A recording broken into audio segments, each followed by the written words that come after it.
um,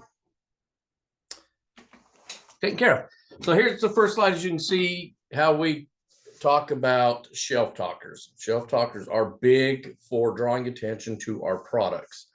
Here's a couple of examples of what I found out in the market. One of my favorite ones is the one to this far left, where it's got the willets behind it. It's got a shelf talker for every product up there.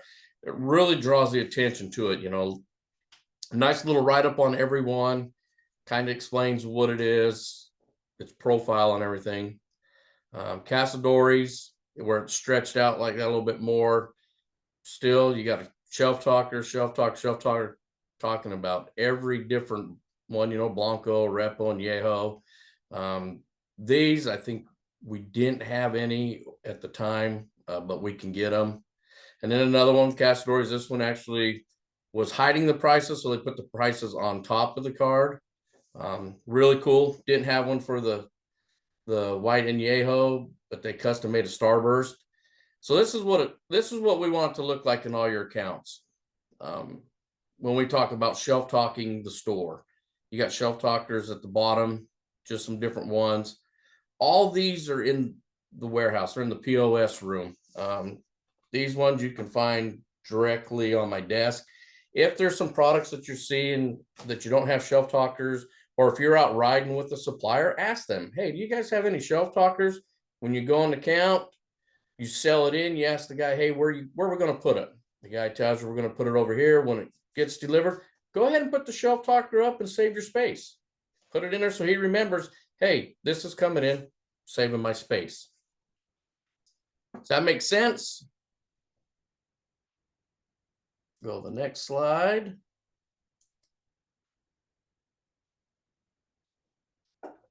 Here's a sample bag where we ask that you have cups and your invoicing for your samples.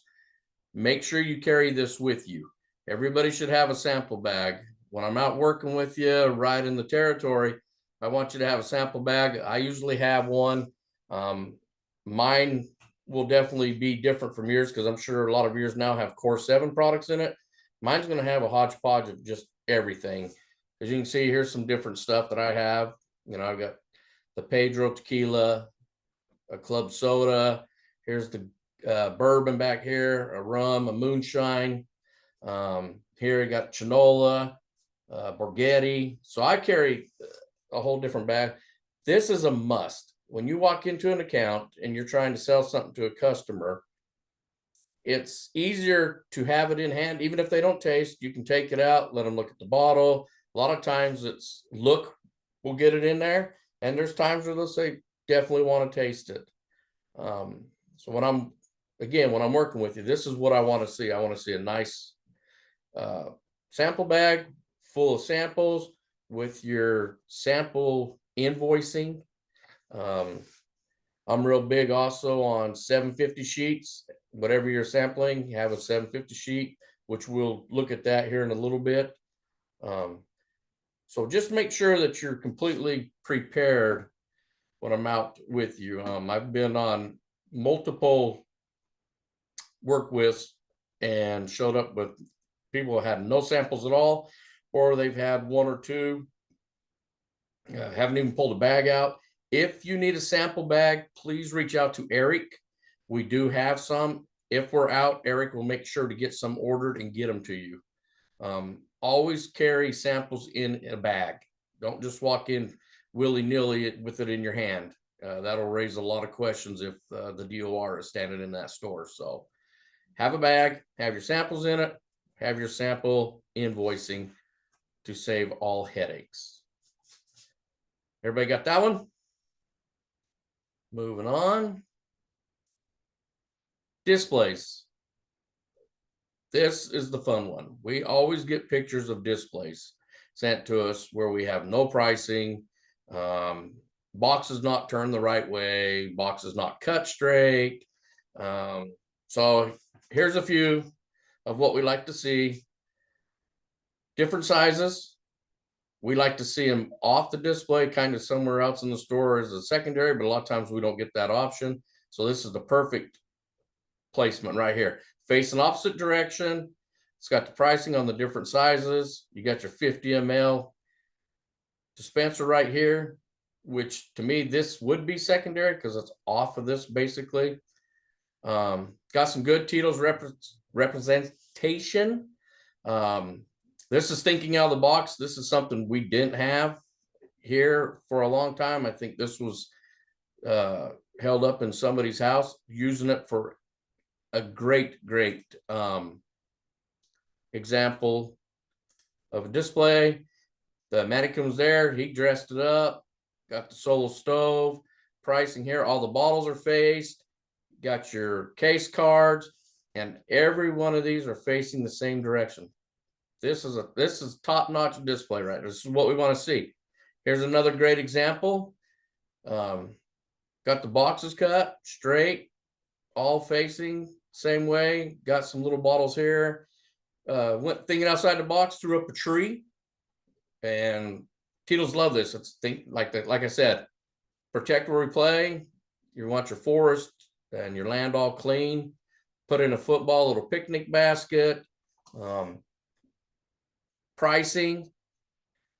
Went out of her way to put another little big sign on there. So this right here is another great display. You got protect the play facing this way, this way, this way. So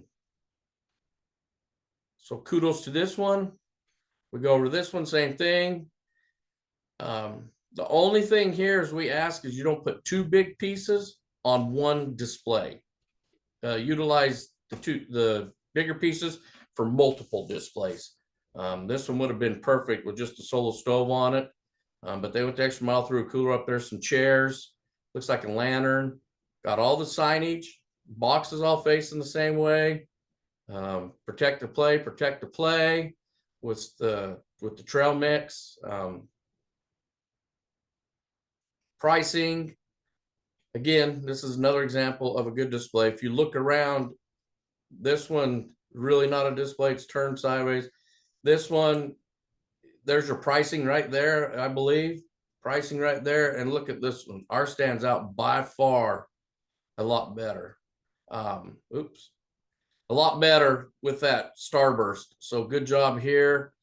These are examples, but this is what we need on every one. We need pricing, facing the right way, cut as straight as you possibly can, POS, thinking outside the box. Sometimes we don't have what you need. If you ever have a question, or if you're building a big display and you want some suggestions, reach out to your DM, call me. You can call anybody that works out in these markets, and we'll be more than glad to help you, give you suggestions. Everybody see that one? All right, go to the next. Documentation. Of course, the one-sheeter should always have these with you. Don't be afraid to leave them behind. This is a second salesman for you. Or, email it over before you get there if you have it, and say, hey, look through this. I'm on my way. I'll be there in about 15-20 minutes. Make sure you look on both sides, because we got non-alcoholic wine on the other side. You got your craft beer, your spirits. This is huge for you when selling. We have such a big portfolio, you can't remember everything on it. So this helps you when you go back through. I've pulled it out numerous times, like, what bourbon am I missing that we don't have in the store? And it amazes me what we have that everybody forgets about. So please carry these with you, hand them out, utilize them. Patrick does a great job of keeping our warehouse full of them. This one you can tell is a little bit older because now we don't have the blue runs. We'll get that off there, but this is huge. And Patrick has made multiple ones for different markets, different stores, different accounts. Please grab some, take them with you, keep them in your car. I have them with me when I'm out. These I like to see when I'm working with you, so you can drop them in the store for an extra visual. Then over here, I told you a little bit earlier about your sample bag. Here is a 750. These are a must when you're out sampling product. You can pull this out, you can hand it to them, you can go through the pricing with them. break it down. You can even go as far as taking a description off Google Drive and putting it down here, adding to it. This is huge. It has your information up here. Please make sure you have 750s with you. Even if you don't have the product with you, have it on there. As you can see, it was a few of the Core 7s earlier when I created this, and I put it down as just a June work with, but you could gear this and say, this is for Bob's package, whatever you want, and it'll stay in your system. You are able to share it. Have these with you. These are as big a sales rep as you are. And like I said, it's got our deals. So if you're not familiar with the deals, this is easy. Instead of saying, oh, hold on, let me pull it up. Have it right there with you, right in front of you. Both of you can go over it. Big. This is Starburst. Everybody should have these with you. They're very cheap on Amazon. You can get different ones. I usually carry just the blank, but I saw these, like I've seen out in Nathan and Haygood's area where they've used new, hot, sale, special. These grab attention. When I first turned to this slide, the first thing I seen was all this color right here. This will draw so much attention to your products. Don't be afraid to work with your customer and say, hey, this is a new product. Can I put it up here on the counter? Can I put it by the counter? Drop one of these Starburst on it that says new. So it catches the attention of your customers coming in like, oh, hey, here's a new item. What could it be? If you got something that's struggling a little bit and you know your buyer says, hey, let's drop the price down a tad, go ahead and then put a sign on it. Promotion, was whatever, now whatever. Hot new item, you know. Make sure you have all this with you before you go into an account. These are very simple. You write on them, 2 seconds, slap a piece of tape on them. They're good to go. Check it, you know, when you go in the next week, make sure they're still there, because I'll tell you, they will pull them down. But after you do it a few times, they're going to quit pulling down because they're going to get tired of doing it. So a must, and a must. This is very important, this slide. Make sure this is always with you. Like I said, simple little $12.99, $13.99, get you 50, 100, whatever it may be of these. It's worth it. I would rather spend 15 bucks to make 300 than not have nothing at all. So that's always a good way to look at things. Everybody good on that? Successes with them or not? Like I said, I know Haygood does very well with these. He's probably one of the best at it. So if you have any questions or any ideas of how he uses them, please reach out to him. He is definitely well worth the chat. Moving on, here's my equipment bag that I have with me. As you can see, here's my bag to the right. I've got all different kinds of stuff inside of it. These are all different shelf strips to shelf talkers to danglers to, there's my Starburst. So I have a little bit of everything. The main thing I have is the tools, though. I've got a couple different markers, scissors, a knife for cutting boxes, skewers to make the price higher or lower, stick it in a box instead of taping it on there, feather duster. I know a lot of people don't have these. It's worth it just to walk by your product. It basically folds up, sits in your pocket. Walk in, clean your bottles off, and when your bottles are clean and then sitting next to a bunch of dust on it, odds are yours are going to get looked at before competition. Tape measure for measuring windows or putting up a different sign somewhere. It gives you a general idea of dimensions if you got to get with brand muscle or with Brent over at printing. A must. Tape. Always have tape with you. You never know when you're going to walk in. Prime example is, so I was with somebody the other day, athletic packages where the glue was popping up. We taped them up, was good to go. And then here's different little shelf pegs you can use for holding signage. This one actually glues or tapes onto the back of the sign and you clip it onto your shelf. This one will clip on the shelf and you can dangle your shelf talker from it. And this one clips on and would hook onto the side of your shelf talker. So 3 different kinds. We have majority of these in the warehouse, in our POS room. Please come by, grab them, get them in your car, get them in your buck. I don't care if you got a bag, a box, a sack. You don't have to have anything fancy. I know Brian Gillen, when I went down and worked with him, he pulled out a whole toolbox, man. I thought we just left Home Depot. And his was organized to the T. Very awesome looking. He was able to unsnap it off and take in what section he needed. Definitely was awesome how he did it. So there's different ways of doing things. Just please be sure to have this in your vehicles at all times. That's it. One slide left. Here's kind of my off-premise tactics of how I go about my off-premise visits when I'm out in the market. First thing I do is I view the outside of the store, parking lot for signage opportunities. This means window clings, pole covers, etc. If I pull into an account and I see an old crusty sign, or I see an opportunity for a window or even an ice machine, don't hesitate to ask, hey, can I go ahead and cover that for you? Odds are they would like to freshen up the store as well and will be more than glad to have your help. Then I make sure, I got my bag. I'm going in. I got 3 to 4 products with me, 750 sheet pricing.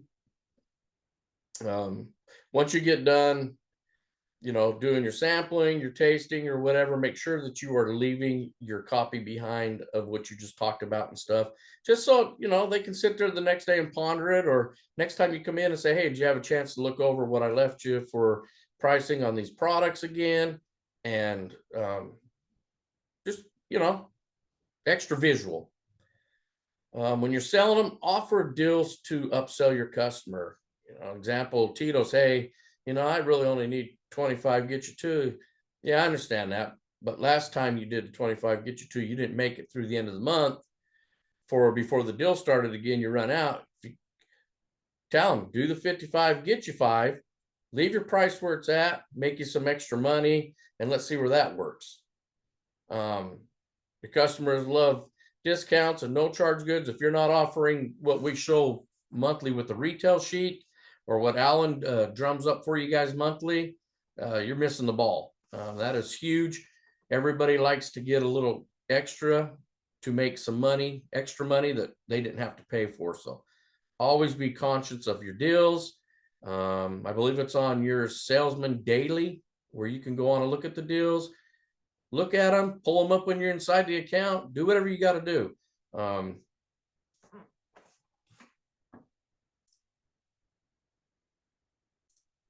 The next one is I walk the whole store. I go from one side of the store to the other, walk up and down each aisle. I'm not only marking what I've got out, but I'm looking to see what competition has out.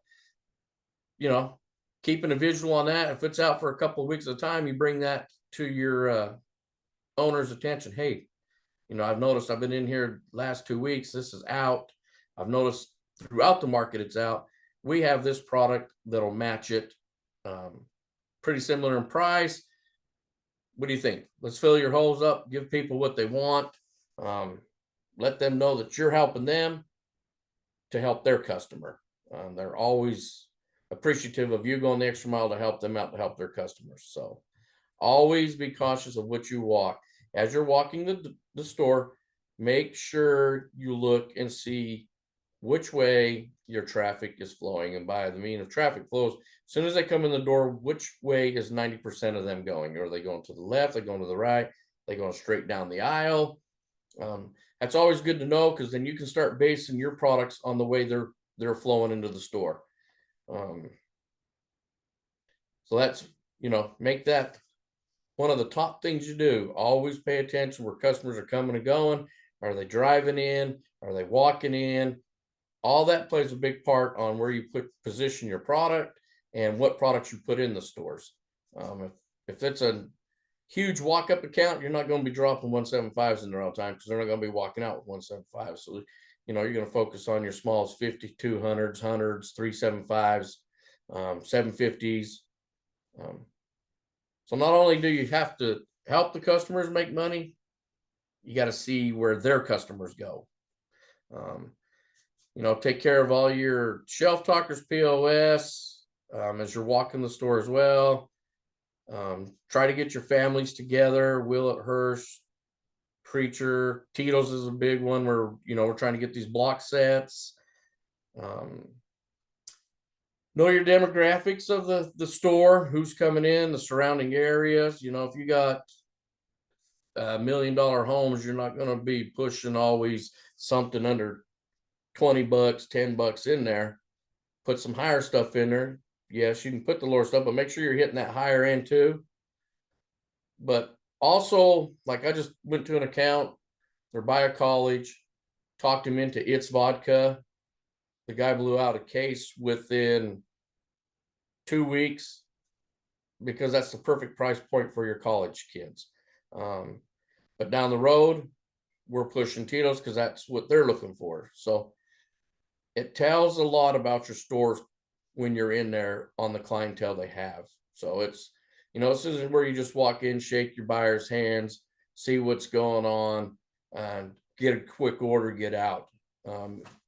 I try to take anywhere from 15 to 30 minutes in each off-premise store to get a feel for it, get a feel for what's moving, what's not. I know some of you probably got a ton of stores. It's a little bit harder to do that, but on the downtimes, go back to that store. You can go back as many times as you want throughout the week. Don't think you just have to hit it once and call it good. As you're walking, always think of different places you can put displays. Hey, Mr. Customer, you got a little slot here. I can probably slide 5 cases of 750s in here. Do you mind if I do it? Or, hey, I know it doesn't sound like something you would do, but how about throwing up this 5 cases of Tito's over here by these non-alcohols over here by your mixers, your Polars, your Bloody Mary mix, your margarita mix. Let me throw up some tequila. Always be talking to them, help them out. Tell them, hey, you got a section up here by your cash register. Let me put up a bottle of Bloody Mary, a bottle of Tito's, put some of these olives by it, and see if we can't draw some attention to get your customers to do some impulse buys. Pretty simple, pretty easy conversation, not a lot to do. We're actually working with Chris Oldenhall now. He's come up with some great ways to combine 3 or 4 different things to offer customers in order mixing drinks. Because there's a lot of customers out there that don't really know how to mix drinks, but if you put the proper things together and it's a drink they like, most likely they're going to buy it and try to do it at home. So always think outside the box there. Most importantly, though, get to know your customers. Listen about their family, hobbies, sports, and whatever else they like. Be a friend and partner for their business. I don't know how many times I've walked in and first conversation come out as kids or their family. Go with it. It doesn't always have to be 100% selling in business as much as just getting to know people. You'll find a lot out about them, and there's sometimes, just you listening and being there for them every time, it opens everything up. The biggest thing I've always was able to luckily tie in with a lot of my customers was the sports aspect of it, where I coached, played, it always came up, had fun. So make sure you're listening to your customers, hearing what they got to say. Always shake their hand when you get in and when you leave, and just let them know that you're there for them. Always make sure they have your information, business cards, emails, anything like that. And you guys will be very successful out there. Tools, of course, I just wrote them down, bag or toolbox, POS, and then just other stuff I have in there. So that pretty much concludes my slide and everything.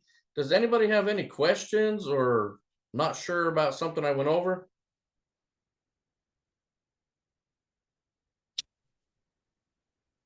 I think you did a pretty good job, Kirk. I've got one thing to add if you can hear me. I'm not sure if you can. Yeah, I can hear you. Great. Very thorough job, Kirk. That was awesome. One thing I'd like to add is it can be difficult for us to manage pull through for our accounts. Ultimately we can push in as much stuff as we want and sell in stuff, but until the customer actually buys it, our clients, the retailer hasn't made money. These merchandising strategies that Kirk is detailing here are really our best ways to create pull through, or hand sampling in an account to make sales for our customers, so we get the reorders. So you start getting products to move. You start doing these little things. The customer notices that you're making them more money, you're making them more sales. And then when those secondary asks of new placements or new displays, or make a Core 7 placement for me, all that stuff becomes a lot easier. So definitely do the work. A lot of times this stuff is a lot more important than presenting a new product in certain retailers. Smaller places, making sure the products that they have are selling really well is the most important thing that you can do. So really nice stuff from Kirk. If anybody else has anything to add, please jump on open mic chat. Yeah, I'm telling you, when I'm going to be out there riding with you guys, I'm going to expect to see all this. The biggest thing that has really caused concern with me is the lack of sampling that we've been doing or having with us, and then just the overall leaving sheets behind. Thinking outside the box is huge. Like Patrick said, we can't create the pull through. All we can do is help them. But if it's not selling on one part of the shelf, try and move it to a different part. Try to move it to the front of the shelf, the top shelf, the middle shelf. If it's on the bottom, odds are you're going to have a tougher time to pull it. Work with your customers, show them that you're willing to help them, and it'll open the doors on many other times when you want to bring some stuff in. I'll go ahead and send this PowerPoint out to everybody so you have it just to kind of fall back onto. If there's something out there that's really driving you nuts, or you're having trouble with some stuff, feel free to reach out. You've got plenty of opportunity here, plenty of help here. You got me, you got Chris Oldenhall, you got Jason Walton, you got Mike Glover, you got Patrick. We've all been out in the market. We know what we have to do. We know how we can help. Feel free at any time to call, email us. No question is a dumb question. Always remember that. Everything's important. So let's go ahead and get it taken care of. I appreciate you guys getting on. And like I said, if you need anything else, please reach out. Have a good rest of the day. Thanks, Kirk.